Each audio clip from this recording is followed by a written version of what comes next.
Good morning, everyone. This is John with Gun.Deals. Today, we're going to be taking a look at the excellent long-stroke piston PWS MK116. But before we get into that, while you're here, go ahead and like, share, and subscribe, as that is free and does help us out quite a bit. On top of that, go ahead and comment your favorite piston gun in the comments down below. Now, full disclosure on the PWS MK116, they did reach out to me to see if I wanted to review some of their products, and this is the one I selected for review.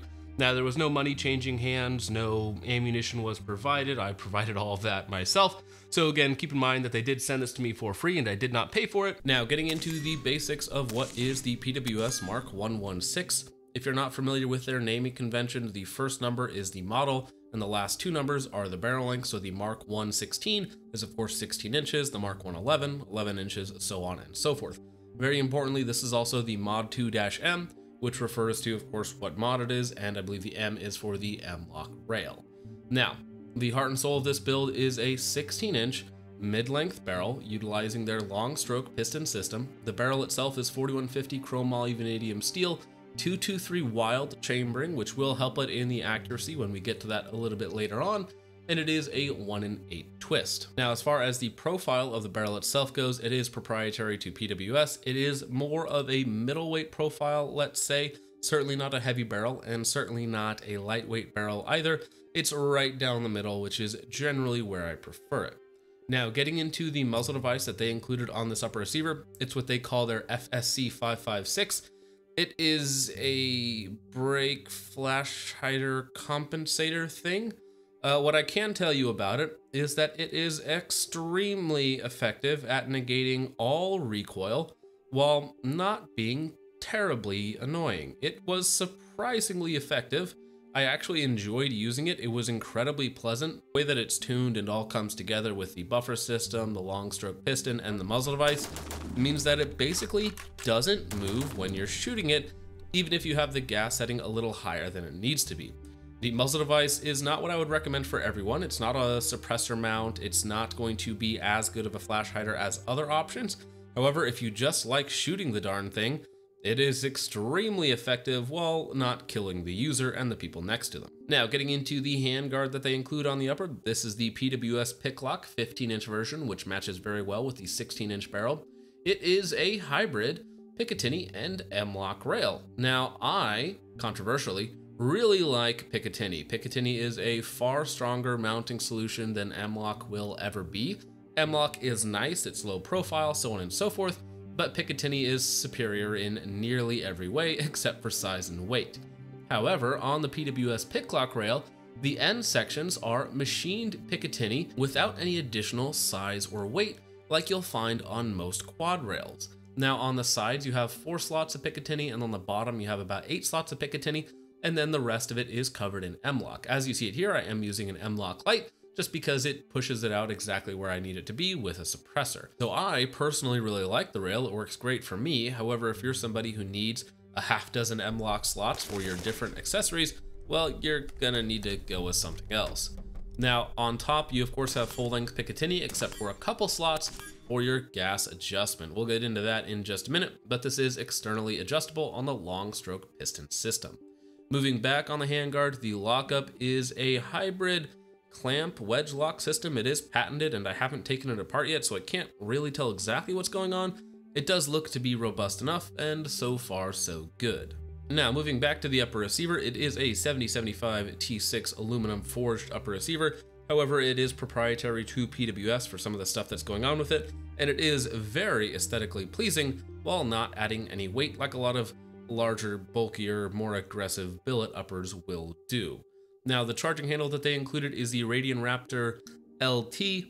It's a fine charging handle. Ambidextrous works very well. I just prefer the non-plastic versions. However, for a upgraded charging handle, it is nice to have. Now let's go ahead and talk about the long stroke piston system, starting off with the gas block. So the gas block is attached to the barrel in a couple unique ways. First off, there is a large notch cut into the gas block journal itself that the gas block actually slots into, so it cannot possibly move left or right because it is a large steel on steel contact. And then from the front, you have a jam nut that screws into position, making sure that the gas block cannot move forward or back. As far as securing a gas block to the barrel goes, That is nearly perfect. It is an incredibly robust system. The only downside is that the gas block is fairly large and heavy, and that is going to add a little bit of weight up front. Now, on the front of the gas block, accessible through the top of the handguard where it is cut out, you have your gas adjustment. You have 3 different settings from 1 to 3, 1 being the highest flow setting, 3 being the lowest flow setting. Now, when I shot it unsuppressed, for most of the time I had it on setting 1, which was a little bit overgassed. Setting 2, unsuppressed, would cycle M193 at about 3 to 330 with an H2 buffer. That is absolutely perfect. Setting 1 would do it about 2 o'clock or so definitely a little bit overdriven on setting 1, so I consider setting 1 to be a little bit more of an adverse setting, and setting 2 probably where you should leave it most of the time. When I was suppressed, even on setting 2, I was still getting ejection around 3 o'clock, maybe a little bit forward sometimes, but usually right around that 3 o'clock, which is fantastic for suppressed shooting. Now, moving back from there on the gas block, we have a very large tube that acts as our piston housing with vents all along the bottom. What that does is that when, of course, you fire around and those gases start moving the piston backwards, the piston starts to vent off some of those gases, meaning that it's going to slow down a little bit. Now, piston systems in general tend to be a little bit harsher. Generally, they're heavier and they start the cycling instantaneously as soon as the gas hits the front of the piston. So PWS trying to slow that down a little bit, venting off some of those excess gases as it's cycling, is a really good option and does lend to the way that this thing shoots. Now, of course, you can talk about how the long stroke piston system actually works, but it's much easier just to show you. Now, one of the first things that you might notice about it if you take an upper out of the box is that the BCG does not have any gas rings in it. There's no tension holding it into the barrel, so it will just fall out on its own because, of course, it's not relying on gas rings.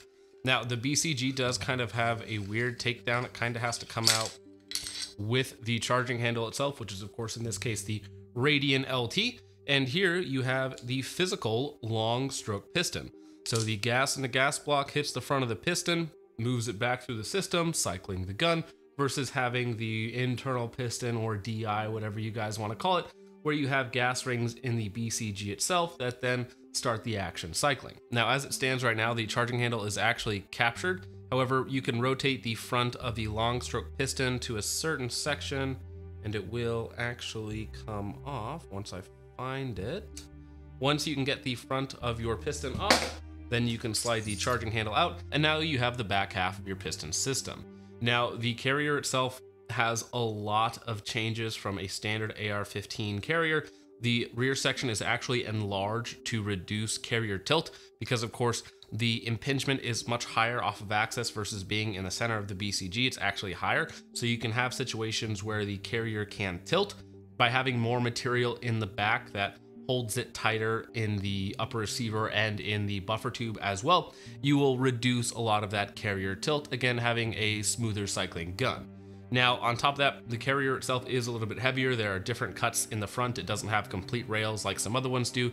You have much longer rails in the front and then another little section in the back, and then they've removed a lot of the material in the middle.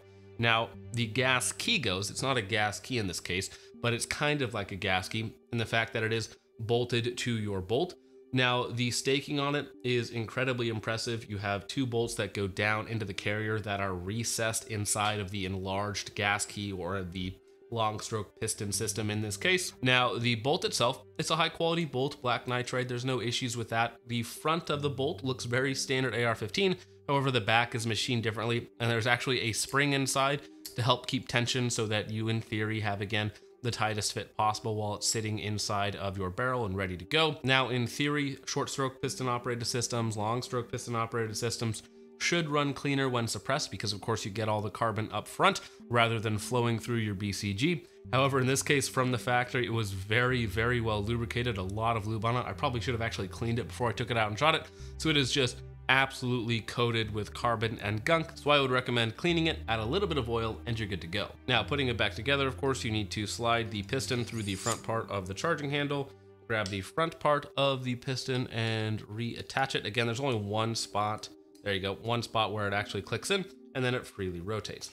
Now, getting it back into the gun can be a bit annoying, but with a little bit of finagling, in theory, you can get it to go, and it's reassembled. Now, as you guys can probably tell by a lot of the footage that I've rolled in here, this thing is incredibly soft shooting.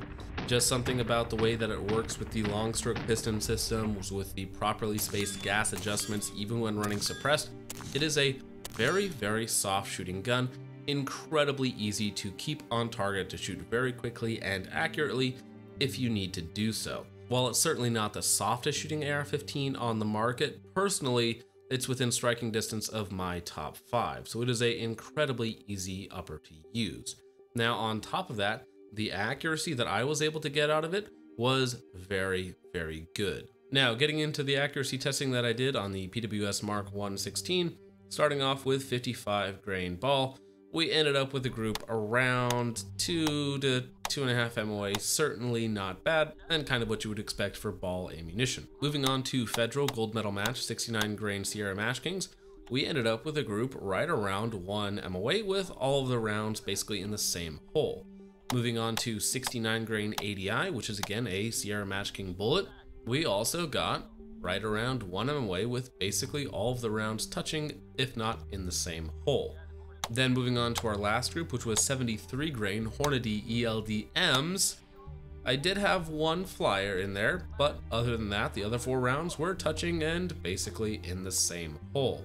So this is most certainly a 1 MOA capable gun, there is no doubt about that. Now, getting into the value discussion for the MK116, it costs around $1,300, which is gonna put it in contention with Geissele, DD, BCM, and probably a few others you can name as well.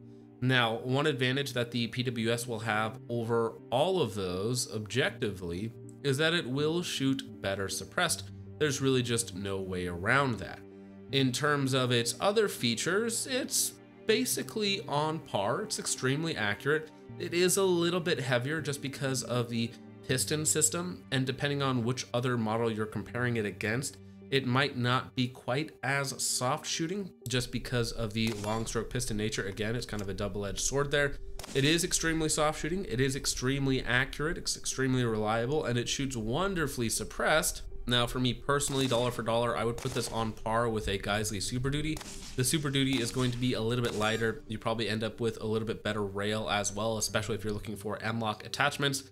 And the barrel is probably going to be a little bit higher quality, a little bit lighter overall as well, versus the PWS, which is still extremely accurate and is going to shoot better suppressed. So really, it's going to come down to what you're looking for. But that's about all that I got for this one, guys. Let me know what you think of the PWS MK116 in the comments down below, what I should compare it to, if there's another one that I should check out, so on and so forth. But with all that out of the way, guys, thank you so much for watching. I hope you all enjoyed. I will see you in the next one. Peace off.